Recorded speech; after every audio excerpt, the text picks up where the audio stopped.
Thank you, Senator.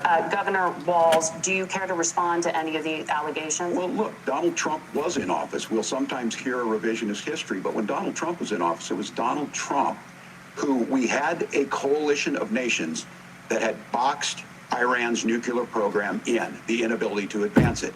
Donald Trump pulled that program and put nothing else in its place. So Iran is closer to a nuclear weapon than they were before because of Donald Trump's fickle leadership. And when Iran shot down an American aircraft in international airspace, Donald Trump tweeted, because that's the standard diplomacy of Donald Trump. And when Iranian missiles did fall near U.S. troops and they received traumatic brain injuries, Donald Trump wrote it off as headaches. Look, our allies understand that Donald Trump is fickle. He will go to whoever has the most flattery or where it makes sense to him. Steady leadership like you witnessed today, like you witnessed in April. Both Iranian attacks were repelled. Our coalition is strong, and we need the steady leadership that Kamala Harris is providing. Senator Vance, the U.S. did have a diplomatic deal with Iran to temporarily pause parts of its nuclear program, and President Trump did exit that deal. He recently said, just 5 days ago, the U.S. must now make a diplomatic deal with Iran because the consequences are impossible. Did he make a mistake? You have 1 minute. Well, first of all, Margaret, diplomacy is not a dirty word, but I think that's something that Governor Walz just said is quite extraordinary. You yourself just said Iran is as close to a nuclear weapon today as they have ever been. And Governor Walz, you blame Donald Trump, who has been the vice president for the last 3.5 years, and the answer is your running mate, not mine. Donald Trump consistently made the world more secure. Now, we talk about what the sequence of events that led us to where we are right now, and you can't ignore October the 7th, which I appreciate Governor Walz bringing up.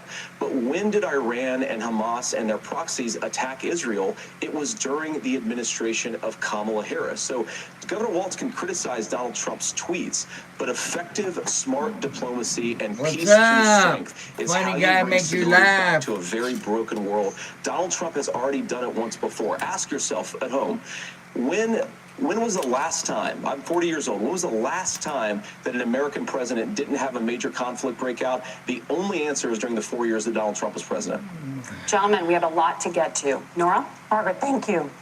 Let's turn now to Hurricane Helene. The storm could become one of the deadliest on record. More than 160 people are dead and hundreds more are missing. Scientists say climate change makes these hurricanes larger, stronger, and more deadly because of the historic rainfall.